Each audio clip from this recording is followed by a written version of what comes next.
23 បងប្អូនគីឡូ23បានមកឡាំមកទឹក20នាទីវាយបកយហើមុខស្ពុល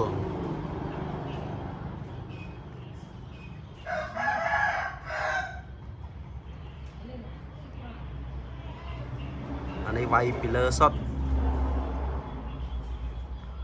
វាយតែប្រអប់មុខហើយនឹងគល់ស្មានេះពុះលឿនណាចំពោះជើងធំល្អធ្ងន់ឡូ23បងណាចង់បានអាចតំណតំណងបាននេះ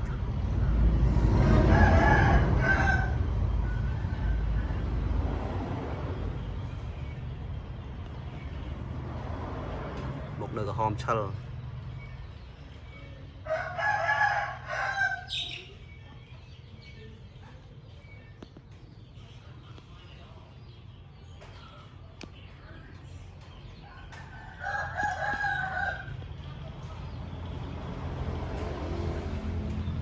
មកបងណាចង់បានមន់វាយបកយយកទៅលេងមួយបកយបានអានេះ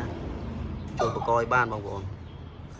បកយលូនមកលូនអត់ផុតទេណាចំពោះលឿនណា